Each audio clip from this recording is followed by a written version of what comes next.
And greetings, folks. Welcome. This is the Long of the Boot podcast, the podcast coming to you from the heel of the boot of Southwest Louisiana. And I'm your host, G. Long. Across the way, joined as always by my lovely co-host, Deb. Hello. Hello. How are you? I'm doing better than I was. Yeah, me too. Real quick, we've both thought we had COVID again, the dreaded Omicron version. Whatever. Yeah. COVID 3.0 or 4.0. I'm not even sure. I went at this and tested, and it was negative. So Negative. just some sort of flu bug or something. It did last the week. You know what was the result of all that, though, besides Regular sick. Well, besides lost work time, we were actually separated more this past week than we normally are. Yeah, I suppose that's true. Because of the time frame of each of us getting sick. So yeah, isn't that crazy? Well, you still are responsible, of course. Oh, of course. But Wednesday and Thursday, we both just laid on the couch all day. Oh, I did that on Friday as well. You did that while I went to work on Friday. I did sure Monday, Friday. He did Monday, Tuesday. Yesterday, I was a little bit more on the upswing, although I did Still did not leave the house. No. I got to go do my lovely Saturday lunch with my girl in town. I've been in pajamas since Wednesday. And in fact, I'm still wearing pajamas. Well, we both are, but we're home, and it's Sunday. Yeah, I'd be wearing pajamas anyway on a Sunday, to be perfectly honest. Of course. Hey, by the way, if you'd like to get in touch with Long in the Boot podcast, it is longintheboot@gmail.com for you emailers out there. And if you'd like to call and leave a message or maybe get me to pick up the phone, that number is 337-502-9011. Somebody did call this week, started to talk, and then hung up. Yeah, they almost said something. Yeah, they started to talk. I don't know if they wanted to leave a message and then they just panicked or what. Well, I think you picked up and they panicked. Maybe so. I was sick. I was at home. I was like, well, yeah, all right, I can. I just yelled, "Call back!" Yeah, and we'll let the answering machine. And unfortunately, they did not. Or fortunately, depends on what message they had. And this is we're recording this on the 16th, I believe, which is a Sunday. So I don't know it might go out tonight, but probably not. No, it's not necessary. Probably go out at Wednesday on its usual time. Yeah, you should keep the routine. Occasionally, you do a little bonus and. Well, yeah, like the last time, and again, thank you, big thank you to Mr. Landon Blood, musician extraordinaire, who came in. Yes. With all of his equipment and his original works, and managed to produce. Well, I guess I produced it, but but what a fine podcast that was. And if you missed it and you're hearing this one, well, you should go back and definitely listen to that one. Yeah, you need to pick that up. There's three. Unless you don't like music, 3 absolutely original compositions by Mr. Blood that are dynamite in my opinion. They are, yes. In my opinion as well. Well, there you go. Okay. And so 2 expert opinions. There you go. Yeah, it doesn't get better than that. So anything going on in your life besides sickness? Besides the illness, no. Getting ready to do Salem witch trials. Oh, there you go. Some McCarthyism. Get a little of that in my life. That's always fun. That is fun. Oh, by the way, Mom, if you're listening, get well soon. There we go. Yeah. The whole family's the whole family actually. Scarlett had the flu. My family is in Missouri. Everybody knows the spiel. The whole country's shutting down. Schools are closing. Our grandkids it's chaos. Had to go home. Dogs are living with cats. It's absolute chaos. Bella's living with Miss Kitty in some form of uneasy rest. Yes, and so anyway, podcast. Topic. Oh, well, as always, we try to hash something out and then we come up with a theme or an idea that leads us. And this time I said it was like news potpourri. Well, it was time. We do one every now and then where we just have general ideas. And we decided to do it a little bit different this time. Yeah. So it's like a little competition. I guess. I don't know. It's to see. I think it's no competition when I'm involved. Shut up. These people know better than that. So normally we read these stories to each other and talk about it. But this week we've all saved our stories, have not talked about it. Yeah, I have no idea what she's brought in. So I want to apologize ahead of time in case it offends anyone. I think it's going to be interesting because I think you and I... What a potty mouth she has. Huh? What? You think I curse more than you? It's a push. It's a toss-up. And you know what? Who gives a shit? Okay, so I think it's going to be interesting because I think you and I will have very different stories. Well, I hope so. I think sometimes there'll be a crossover that we'll both have saved, but for the most part, what you want to talk about, I think, will be different. Yeah, sure. All okay. Right, so how do you want to start? You want to go first? You want me to go first? How do you want to do it? Or do we pick, serious to time frame? Well, past, I've got future. I have some future stuff. Ooh, I have some past future stuff. news. Future news. The world was destroyed. It's where we're going. Yeah. Well, Voltaire kind of actually thought that. That's one of my stories. Well, because we love Voltaire. I've got work today. Jobs. How jobs are changing. Oh well, okay. Okay, and that's rather humorous. You weren't supposed to tell me, but that's all right. I have a current events story. I have something about history. Okay. And I also have something that's, well, I guess it's sort of current events, but it's more of a sociology sort of current events. And that's the kind of stuff I usually go for. Yeah, but I tried to have shake it up a little bit. Yeah, exactly. So I've got some stuff about the archaeological discoveries of 2021 that I thought were interesting. I went and looked at those too and thought too many of them were interesting and that we wouldn't be able to narrow it down. Well, I could narrow it down to a couple that were the most fun. Yeah. The Stonehenge one. Yeah, I read that too. And also the non-binary Viking that they found. Yes, that they found. Yes. Obviously somebody of high stature, but had accessories for male and female and had an extra chromosome. And yes. And then I also have a story that it's about the Star-Spangled Banner. I guess it's in rotation. It's come back around again. People like to get upset about the about one of the stanzas? National anthem. Yeah. No, not about the stanzas in the song. Just about whether we should be doing it well, at all? it's really it's more of virtue signaling, but it's but so I have that. Okay. And so we can start anywhere. I can start with the Star-Spangled Banner. Well, since you're there, go ahead. All right. We'll do age before beauty. Well, anyway, in case you hadn't have heard about this, there was a thing a while back when people were kneeling during the Star-Spangled Banner. You may recall.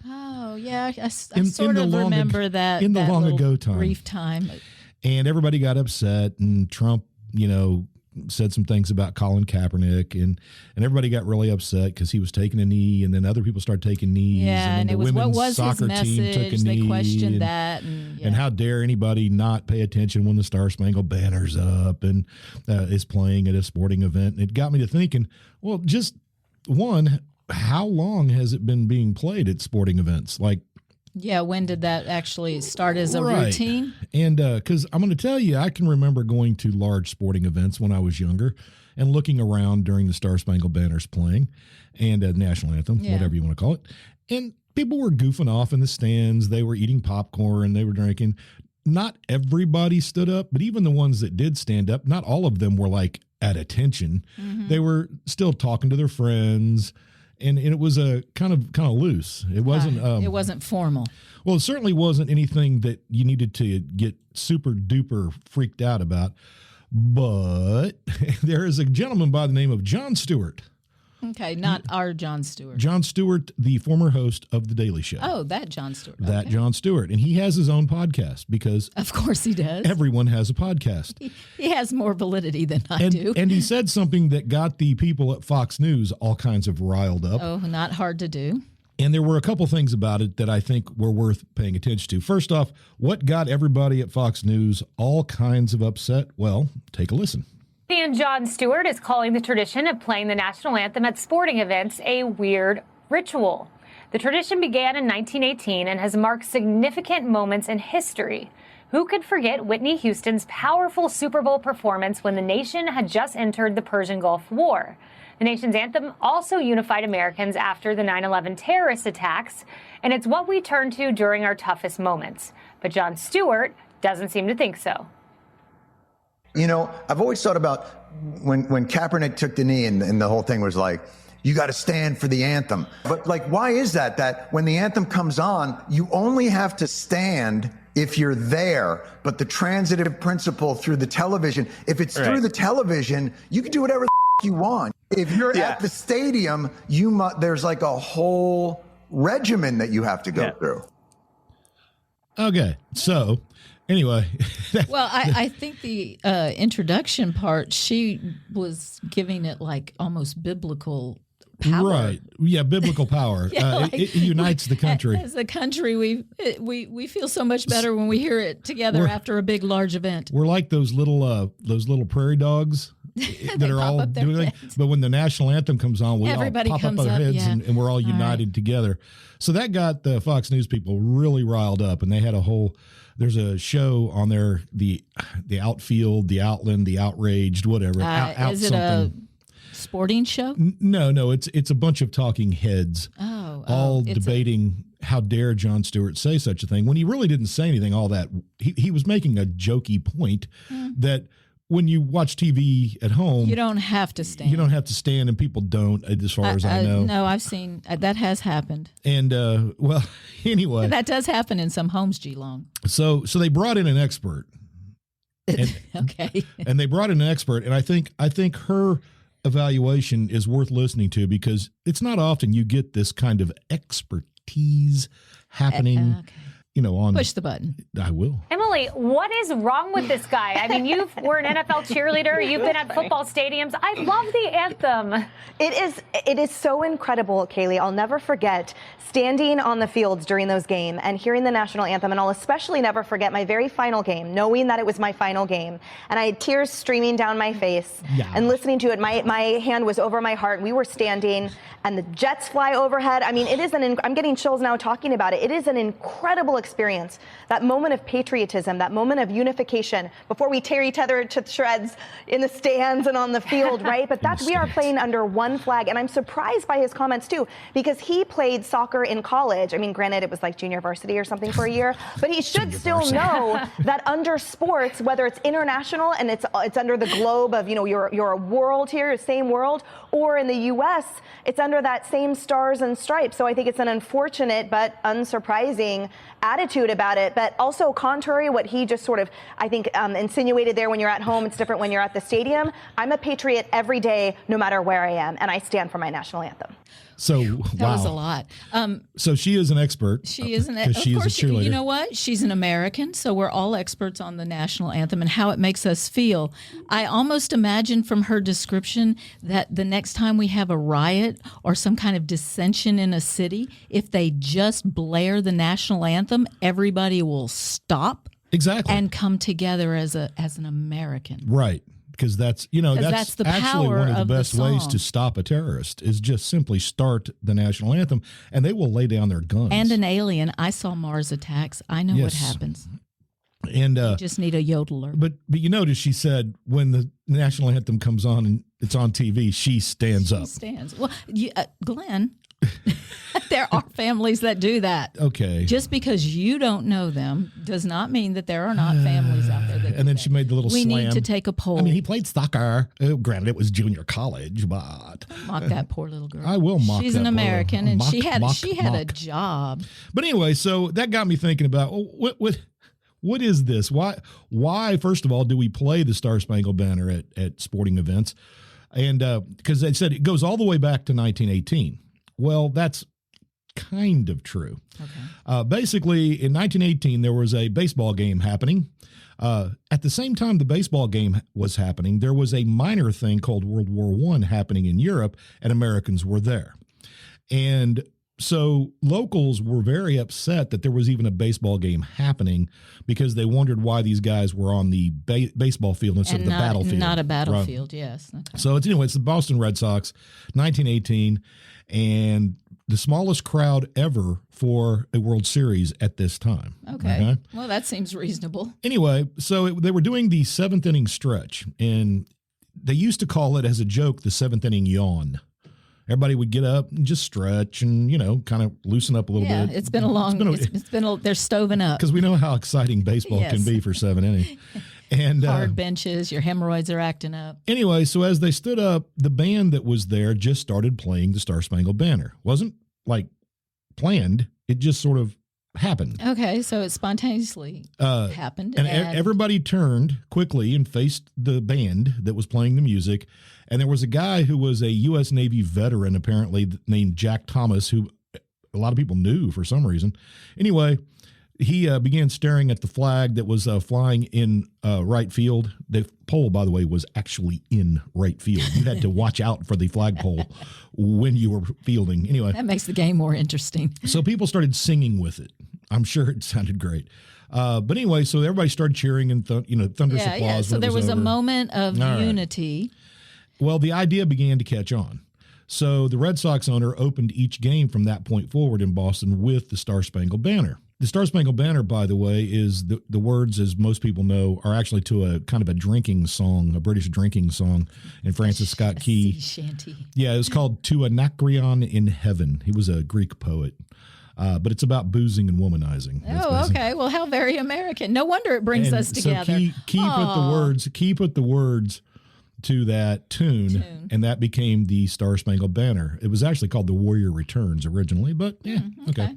Anyway, but in the 1950s, by the 1950s, people didn't really pay attention anymore. When the national anthem started playing, people just continued doing what they were doing.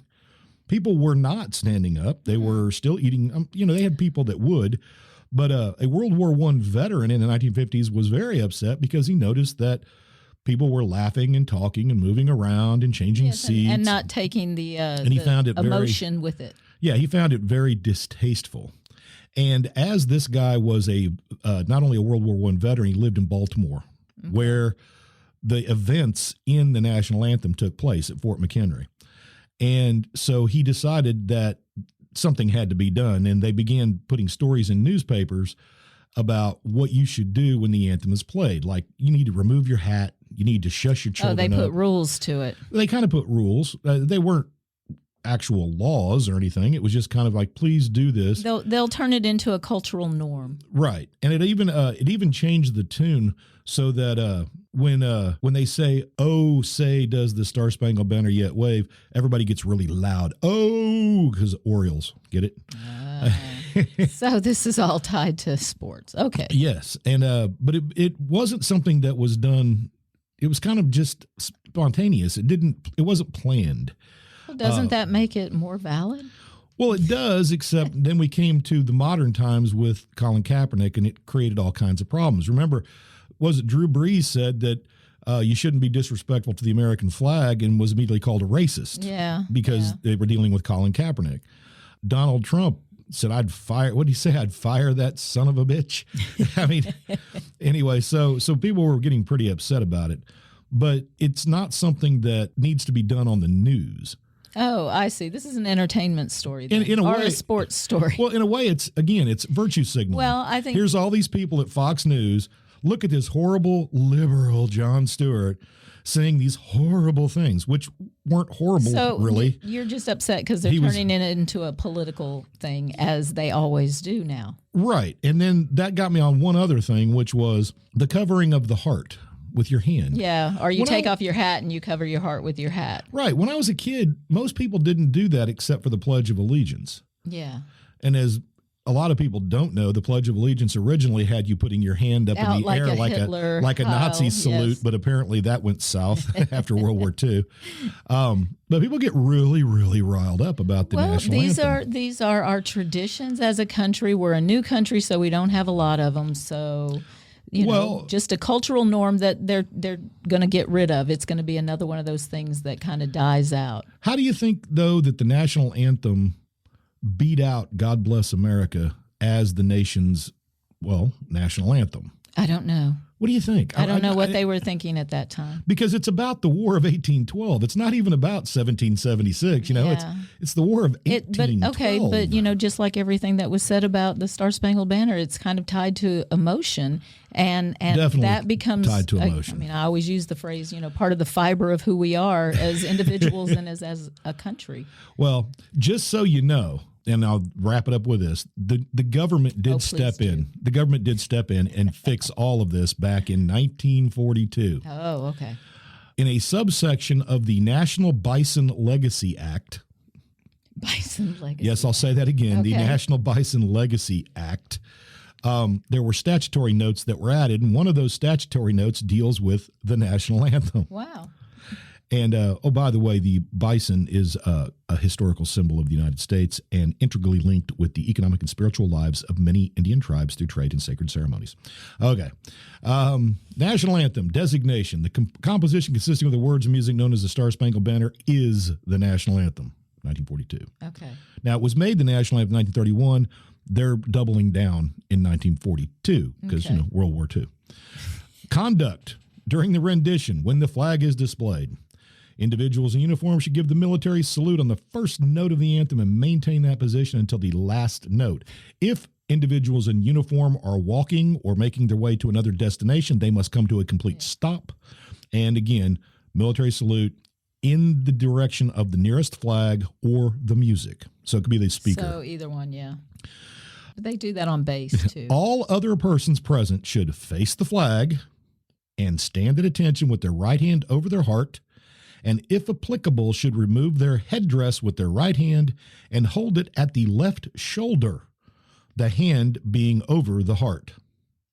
And when the flag is not displayed, all present should face the music and act in the same manner as if the flag were in fact actually there. So conform to the actions of everybody around you for just that period of time. What were the consequences? Was there some sort of, punishment? Well, no, and this It's just social. It's just the social it pressure is. It is in the United States Code, in our code. but you can't be punished for it. There is no punishment for not doing this, except in the military. Yeah. In the military, you can be cited. You can be. So the question of does your so now it's just social punishment. That's what it is. Right. We have now social punishment. If you say anything. Yeah. If you go against our cultural norms, except the ones we deem. Well, that need to Roseanne Barr, if change. you remember when she did the national anthem way back when and she spit at the and end. then grabbed her crotch like she had balls. Her son said he got death threats from adults. I'm sure. And he was a child. And you don't even realize that you're pulling your whole family in when you So do I guess some sort of what I'm saying shaming. is, hey, Jon Stewart, you should watch out, buddy. You upset some people at Fox News. He lives in an insulated.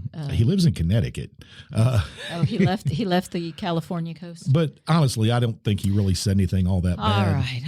And if I'm at home watching TV, I'm still not standing up unless I'm going to, do something. Okay. Well, I'm telling you that I believe there are patriotic families out there that absolutely stand at home. I absolutely believe that. Okay. So I have. Are we moving on?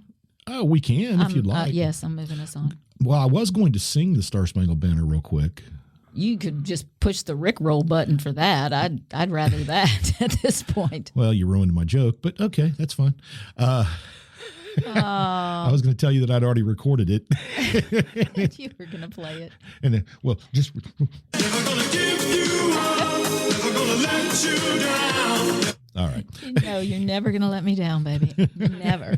All right. Say. I am close enough to the electrical outlet. I could pull the plug on all of Just this. electrocute yourself to avoid hearing me sing the Star-Spangled Banner. Some things are worth the pain. So I've been concerned, the job market. There's a lot of discussion in the public about jobs and how many people have left their jobs and where are these people at? Did they all die of COVID? Did they all retire? Yes. What's going on? Who's going to fill these positions? Desperate. Well, so Robots. Well, yes, AI, absolutely, robots.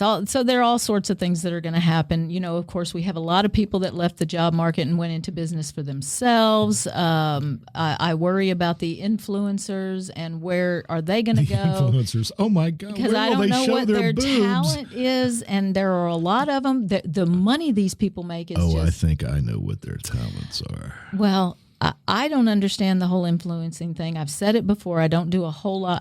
I don't TikTok. I don't do any of that. But anyhow, so these people are making huge sums of money. I still think you could make good money with your feet. Oh, my God. Will you stop with feet. that? Okay, go ahead. Go ahead. Sorry. That's fine. But I haven't gotten to that point in my life where I need to do that. So I'll continue. It'd be camfeet.com. Maybe when long not in a boot. Okay. So I worry about the job market and what people are going to do. And especially like if everything crashes, what are all those internet people going to do? Where are they going to go? Where are their jobs? Are they going to fill I don't know. I don't know what's going to happen. But so I came across a story. Well, the street has plenty of room for more walkers. Okay. No, we're not allowed to go out.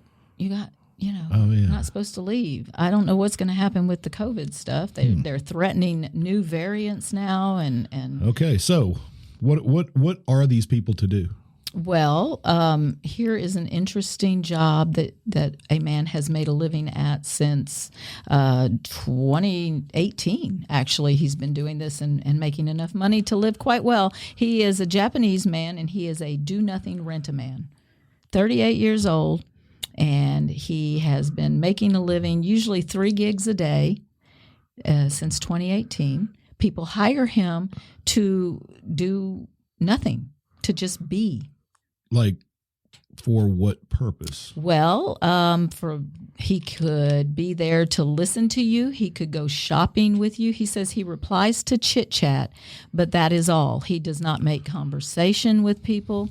They can talk to him, and that's so he about does it. Something, but it's not. He's just there. His services are that he is just there. He has more than 200,000 followers on his Twitter.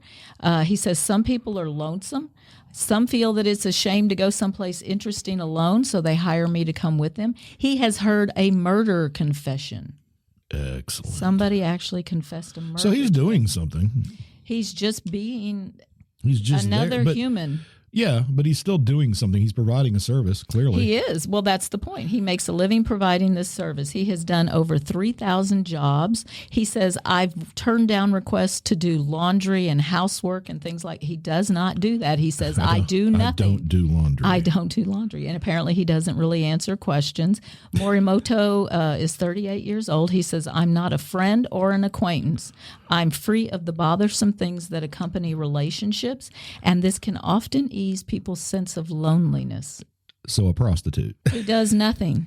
In Japan, suicide rates have started increasing for the first time in 11 years, and part of that, they say, is loneliness. That's people are just, Lonely? Yeah. So they kill themselves. I guess. I don't know. But Isn't that more lonely? It's an interesting job for the future.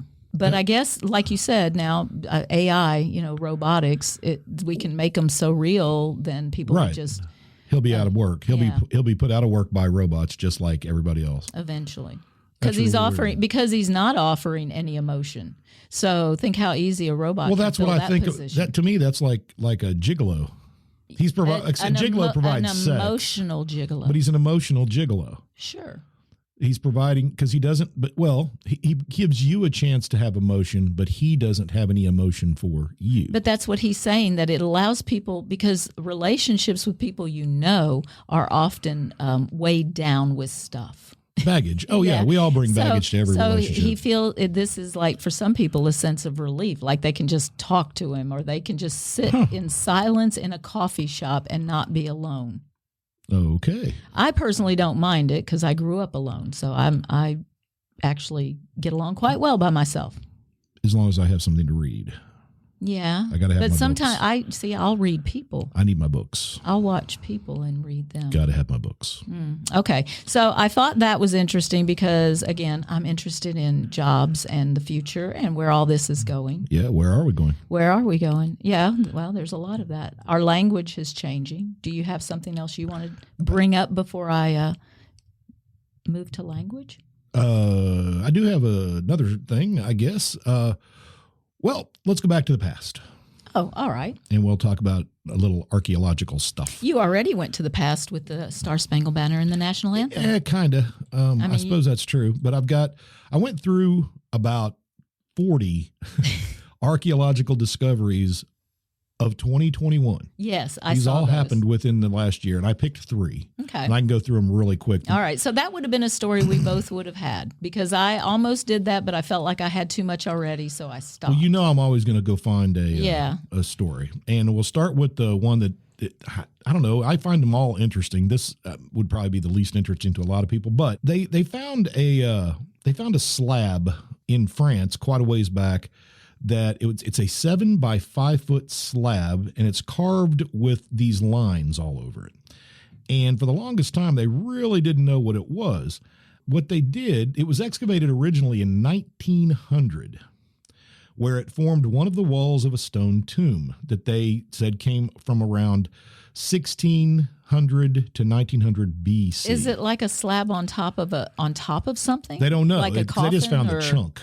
Oh, they just they found think it was the a wall. piece. They think it was a piece of the wall. And then it has all this writing on It it. weighs more than a ton. Okay. It's a big, massive hunk of stone. And it's been in storage for over a century.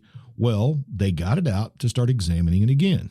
They finally came across it. I'm sure that Correct. happens all the time. Pull out something that. The archaeologists recognized that a triangular hollow at the slab's left edge resembled the shape of the Odette River Valley where it was discovered. All right. A square motif also represents a prominent granite mass in the landscape that is still prominent to this day. In the actual land. In the on landscape. Oh, okay. Likewise, the lines on this slab, they begin to realize, match the area's river network. Oh, Slightly so like it was a moved. map? It's a map. Okay. It's the oldest map that they know of in history And they carved of Europe. They Oh, found okay. that old in China, but in Europe, this We never count that. but this map would have been on somebody's tomb on the wall. So they believe, this is what they believe, that it depicts the realm of a small Bronze Age kingdom. And this was to show the territory of the kingdom of what they own. whoever died. So it was almost like a list of assets. Yeah, almost. Yeah. But anyway, so because they had no idea when they first found it, and then but in 1900 they couldn't go up in the sky and look down. You'd be kind of pissy if you were the guy who had to carve every time you got something new on the. Well, think about it. I mean, when they found it, it's like, well, this is interesting. Yeah. This is a big hunk of stone with a bunch of lines. We on don't know it. what the hell it is. We'll put it away. And it We'll look wasn't at it until you later. could go up in the air and look down and see the actual river valley Yeah. and go, oh, Now I got it. I got it. Now. It wasn't them. It was us. We needed to catch up. All right, number 2 of the 3, archaeologist in Finland. Good old We Finland. love the Finnish. We do. And if you're listening, Huli, hello. Archaeologists have discovered that a non-binary Iron Age warrior likely occupies the grave that they found this one was- in. The remains of an ancient warrior's grave from the Iron Age in Finland have puzzled archaeologists for decades. Some have hypothesized that medieval Finland had a class of female warriors, or that this was a shared grave for both a man and a woman. Now, new testing shows DNA testing. That was Yeah, what buddy. shows that the grave, dating to around 1050 AD, Okay. belonged to a non-binary person who had an extra X chromosome. The deceased was buried with weapons traditionally wielded by men as well as women's jewelry, leading to speculation that this was the final resting place of a rare female warrior. But geneticist Elina Salmila of the University of Helsinki, conducting DNA tests on a limited sample from the grave, determined with 99% certainty that the buried individual had sex chromosomal blah, blah, blah, known as Klinefelter syndrome. Which is basically someone who would appear both male and female. In appearance. They actually got a cool picture of the sword, the beautiful work. It was. Discovered in 1968, the grave's contents presented a mystery to archaeologists because the oval brooches and the fragments of woolen garments are typically of a woman's dress from the era. But the deceased was also buried with a sword at their side, as well as another sword that was added at a later date, suggesting prolonged mourning for the death of this individual. Aw. People with Klinefelter syndrome are typically anatomically male, but have very enlarged breasts and no body hair. Almost all are infertile.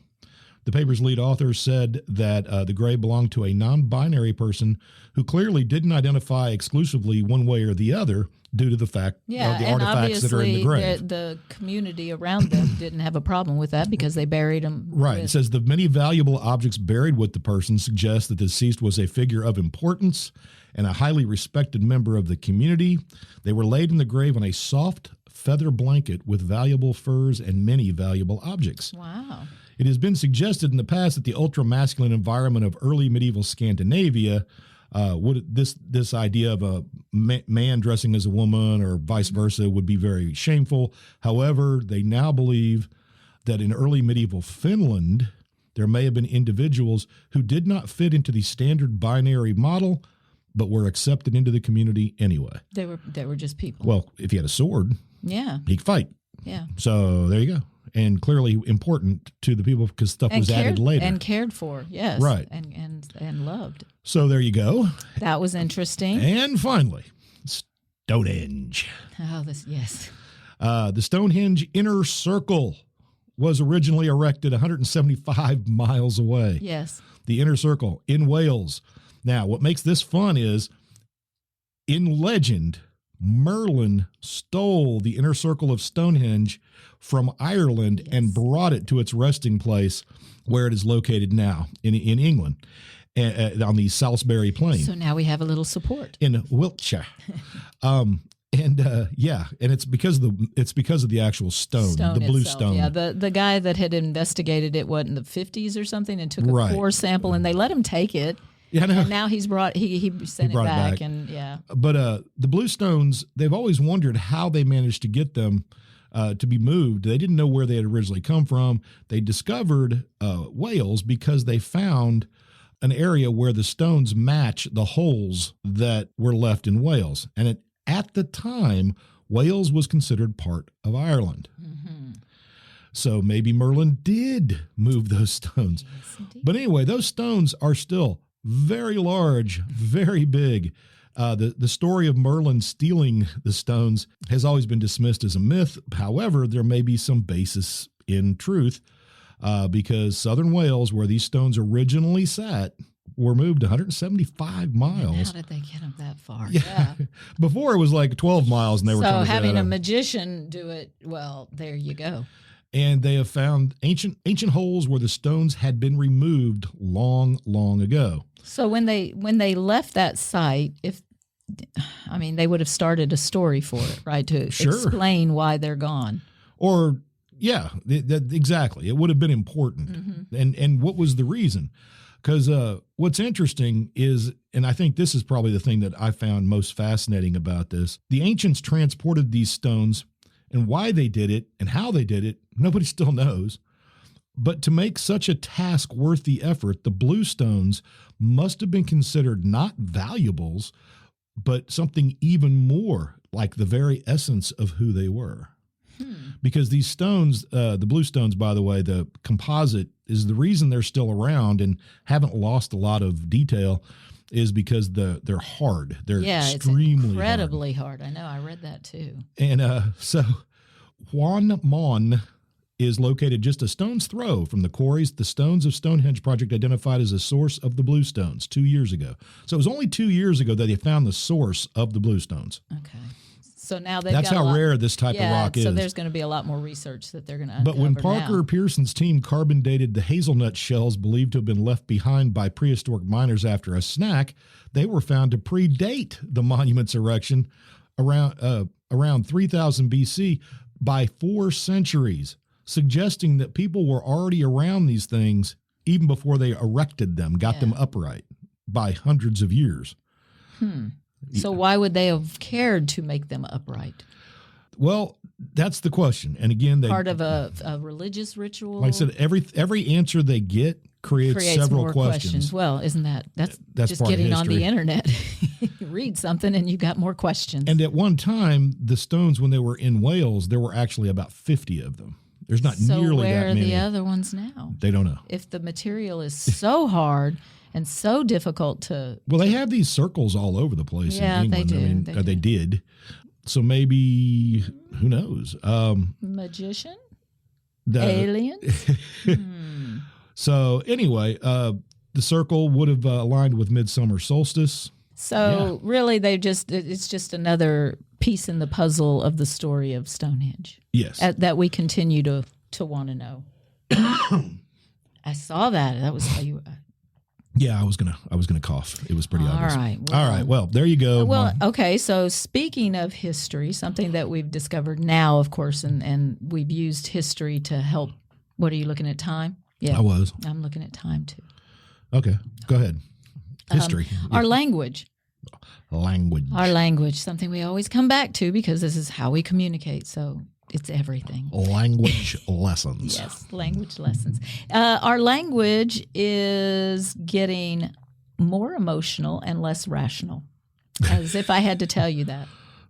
shocked. I know. This is I know. my shocked face. In the past 40 years, the intelligent people have been studying this, and we've seen a shift from language of rationality to language of emotion, right? So that obviously makes sense. The way they did this research was they used millions of English and Spanish language books published between 1850 and 2019. Analyzing those, they saw the rise of reasoning words like determine and conclusion, and the decline of intuitive words like feel and believe around 1850. Which makes sense, right? Yes. Rise of enlightenment and Rational thinking. Rational thinking and thought, yes. Okay, so, but over the past 40 years, this trend has, of course, reversed. That's a shame. And really, let's see, the nature of this reversal occurs in fiction as well as nonfiction. No, it doesn't. All right, G-Long, settle down. Moreover, the pattern of change in the ratio between sentiment and rationality, flag words since 1850, also occurs in a New York Times article suggesting that it's not just an artifact of the book world, right? It's newspapers too. It's part of our culture. So after 1850... let's see, the pattern reversed itself starting in the 80s. So in 1980, that's where they started to see the shift, right? Going towards emotion. Yes. And the change accelerated in 2007 when across all languages, the frequency of fact-related words dropped while emotion words surged. The trend was paralleled by a shift from collectivism to individualistic language. And that is directly correlated to the rise of social media in 2007. A lot of eyes, a lot more eyes. A lot more eyes because we're all telling our story, right? Yes. So Everybody's a snowflake. everybody is, and we all have an opinion, and we all want to share it. But it's all about our feelings. It's not about the facts. Right. Because nobody ever tells their story and makes themselves look bad, unless you're doing a cringeworthy. I read an article about that this morning. The term is cringe or cringeworthy, like where you embarrass yourself, on you know, purpose. Yeah, and like because they don't have shame anymore. Well, we used to just call that self-deprecating. Well, but it's the things that they're not embarrassed by, things that we would have been embarrassed by in our time. Yeah. I mean, I don't think anybody gets embarrassed anymore, at least not that I can tell, especially the young. Well, that's my point. That's kind of my point. It's like things that you wouldn't have, like having a conversation with another teacher in her classes, asking like extremely personal information. And she was like, I don't understand why they think that's okay. I said, I don't know. I grew up, you didn't talk about your salary. You didn't talk about politics and religion. religion. Yeah. All of those things you didn't tell anybody who you voted for. True. I can actually recall my parents arguing over that, of who voted for who. And it was 72, I think. All right. McGovern, Nixon. Yeah, 72. Okay. Well, Daddy always just said that. It's not something you actually discuss. Yes, I was alive in 1972. Don't. Okay. We were alive in the 10. 60s. That's scary. Yeah. So I think that's interesting because 80, you and I were both in high school in 1980. And there was a shift there, but to see it rise from 2007 to now really shows you the power of social media. Yeah, it does. I mean, people have the power now, and of course, however we feel about it is how the nation feels. Well, look how fast Facebook became just a political platform for people. Yeah. To let everybody know how they felt about everything. About everything. Social. Well, isn't that what we're kind of doing here? We're in a way. Well, we're also providing. I'd like to think we're providing facts too, and but trying to make sense of it all. I'm not pushing a particular agenda. In fact, my favorite podcast is No Agenda. Exactly. Because they're not pushing an agenda. They're just telling it. They're just, and they prove it every day. They don't take advertising, so they don't have to. They're not bowing to anybody. They don't bow to anybody. There are no pharmaceutical representatives. That's right. Pressuring them. It is for not anything. brought to you by Pfizer. No, not at all. Good Lord. Well, in that same line, talking about the language, my third story. All right, your third and final story. Well, maybe. But third story. Study out of the University of Nebraska. All right.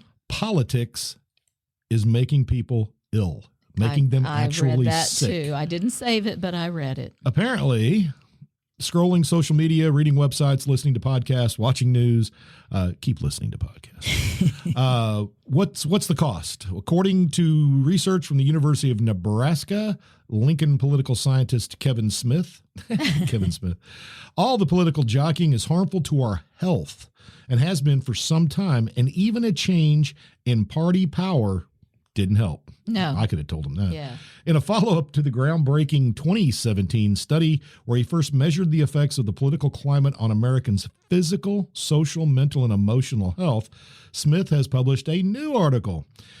He repeated the same 32-question survey twice in 2020, 2 weeks prior to the election, 2 weeks after the election. The 2020 findings mirrored the 2017 results and again found that a large proportion of American adults blame politics for causing them stress, loss of sleep, fractured relationships, and more.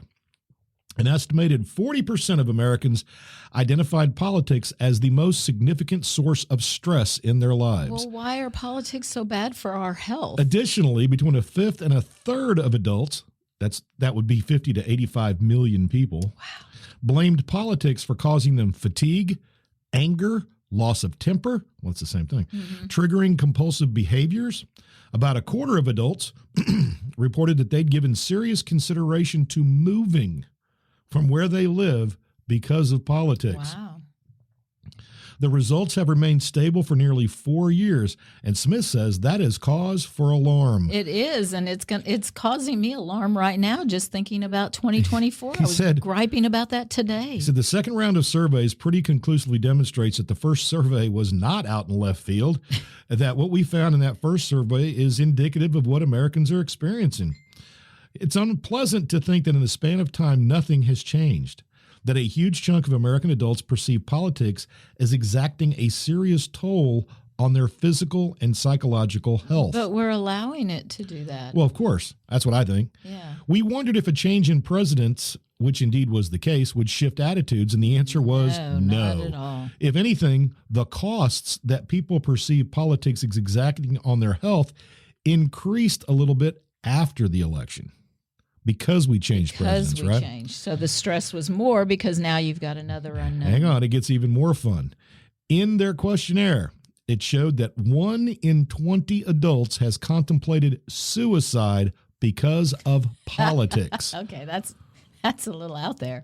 He said, we wondered if that was just a statistical artifact the first time we did it. Yeah, but he said no. However, this time we found the exact same thing. So millions of Americans have considered suicide because of politics. And he says that is a serious health problem. That is. Is it? I don't know if it's the result of the politics with their family and friends. Maybe so, but there's more. Adults who were most likely to be negatively affected by politics were young, more Democratic leaning, more interested in politics, and more politically engaged. So they are left leaning young people who are invested in politics who suffer the most because they allow it. Because they're emotionally attaching themselves. They feel like it's important. He said, this is a bad recipe for democracy in the future.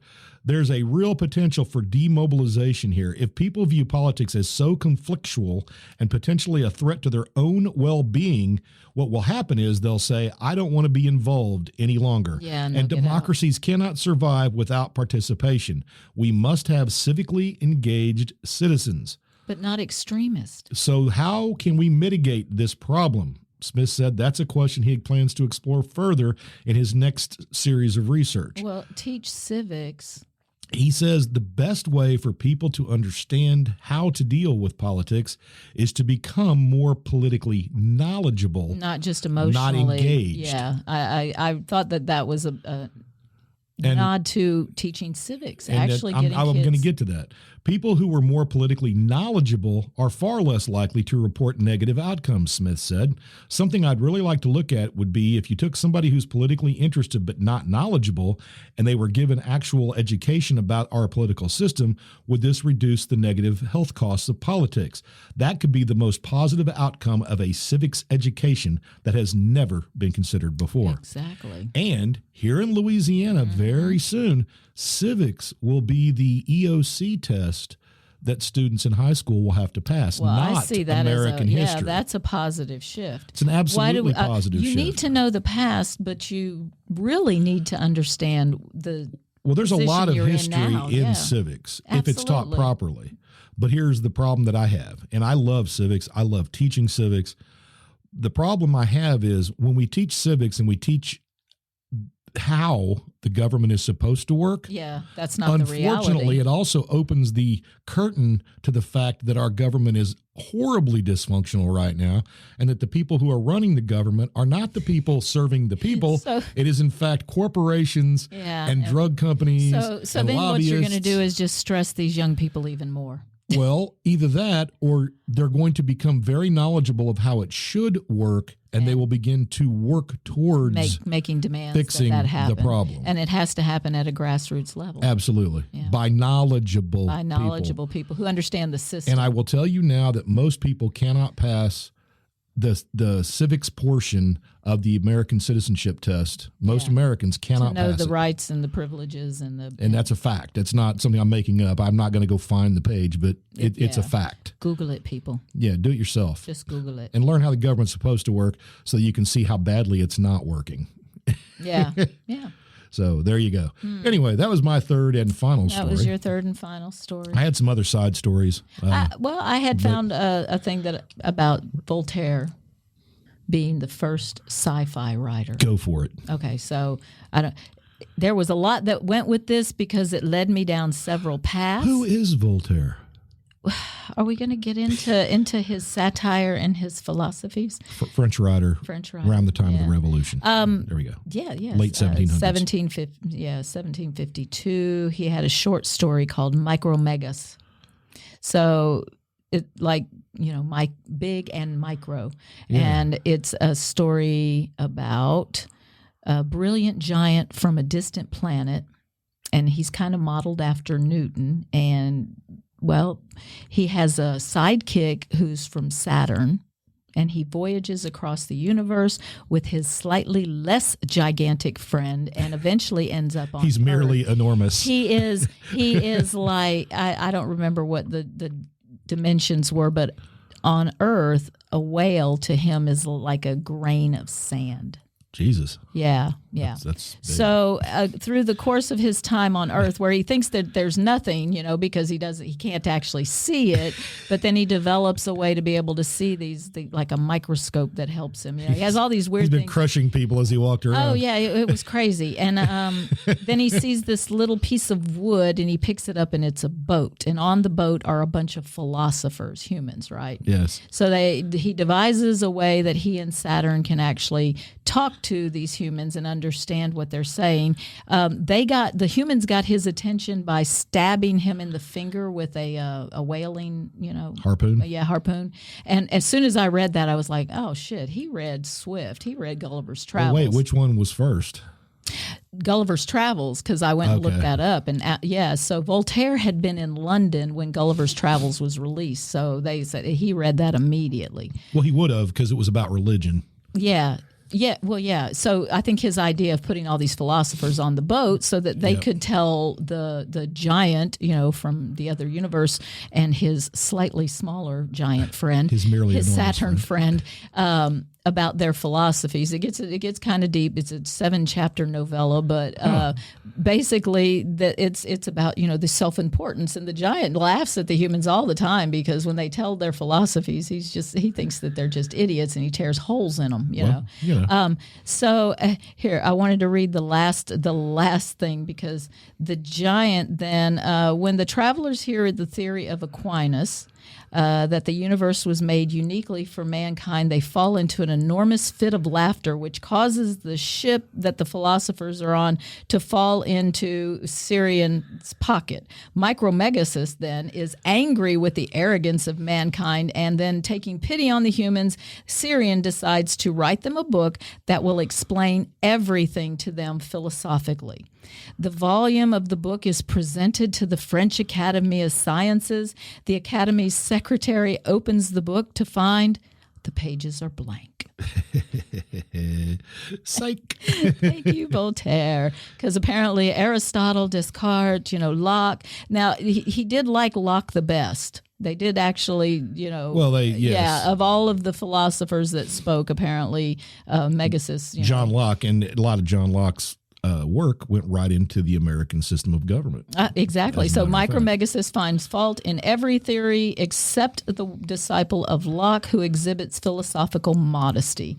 But yeah, they just ripped holes in in all of their advanced thinking. I love Voltaire for his social commentaries. Like, all right, you want to know about every philosophy? Here you go. I want to know everything. Nothing. You get nothing. You humans are just pittance, and none of it's important. You're a mote. So don't stress about the politics. You're a mote in God's eye. Exactly. Not even a piece of sand. You're a piece of dust. Yep.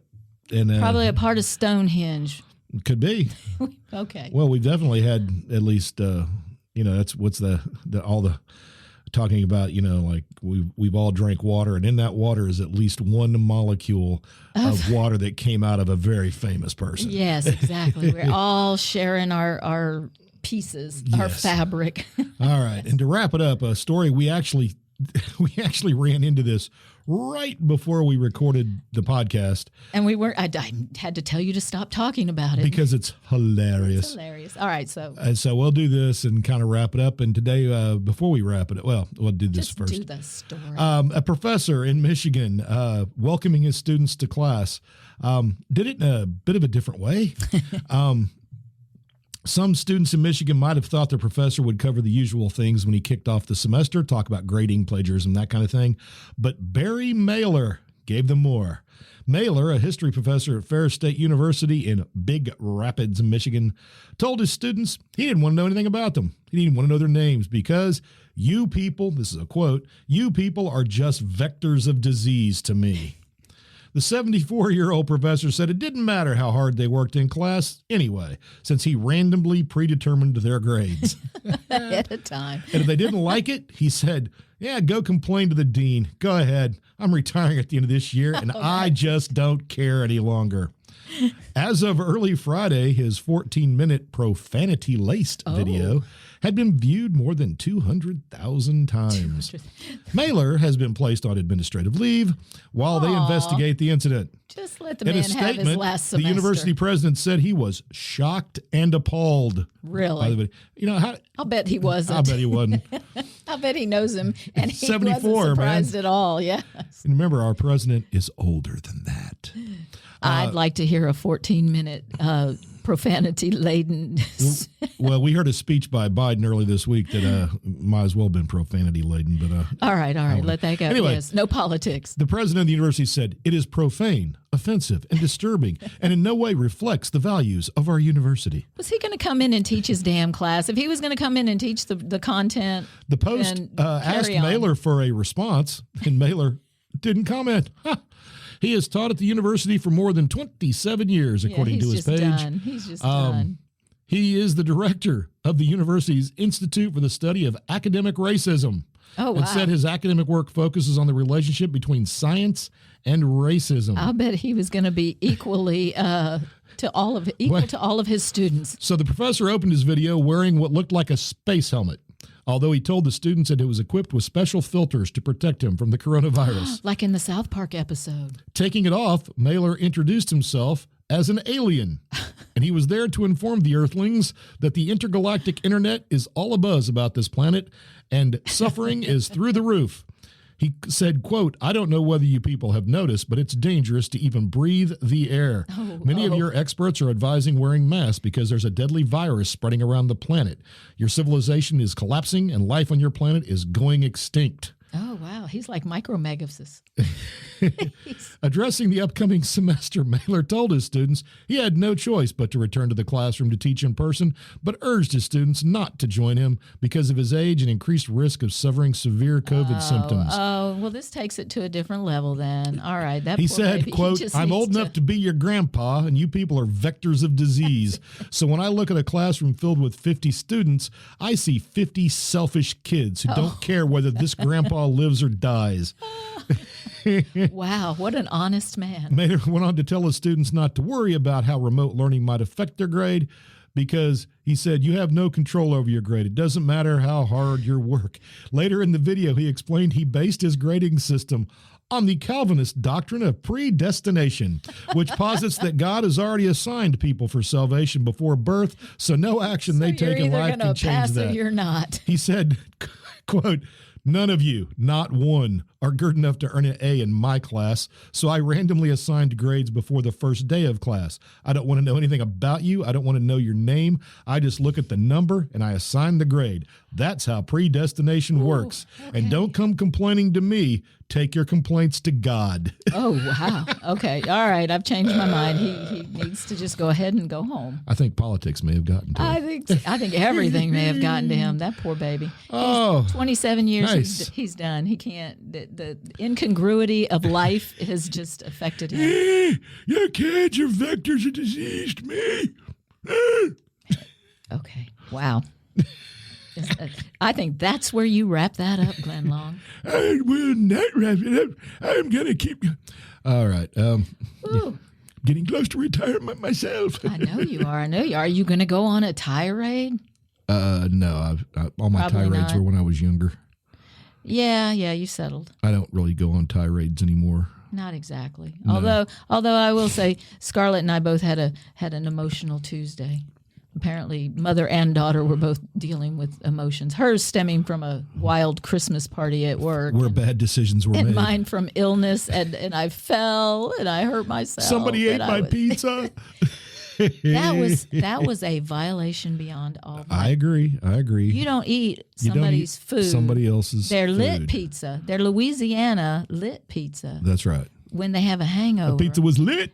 And it was the only thing that. Who buys a staff a tiny individual pizza? Yeah, guy was an idiot. Yeah.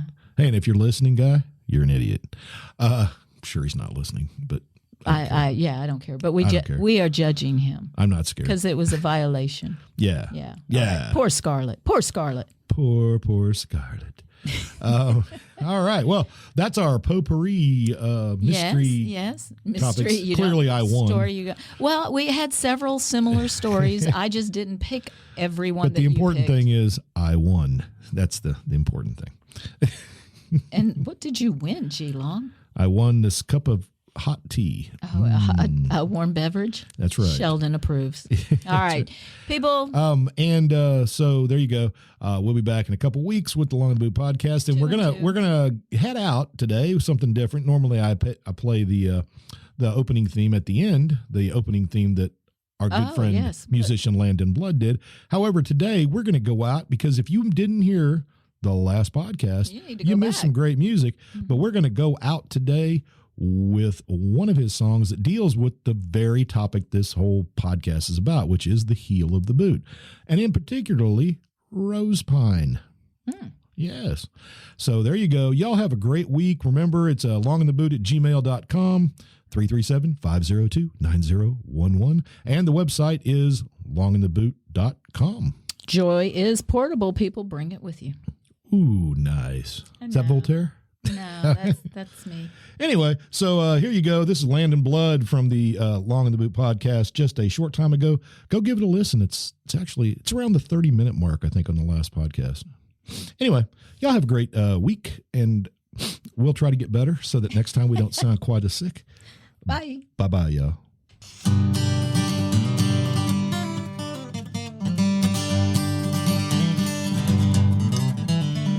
I've got a splitting headache and I haven't slept for days. I got 7 types of whiskey and a woman in my brain. And I've been on this road so long, not sure where it goes. Well, I'm down in Louisiana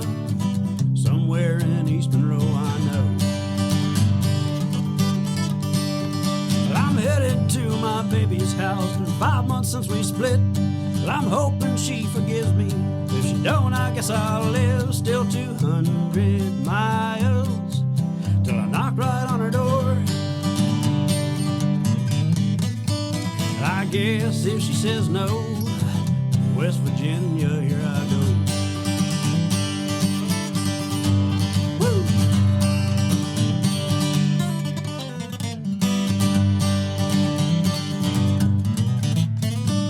Come on now. Here we go.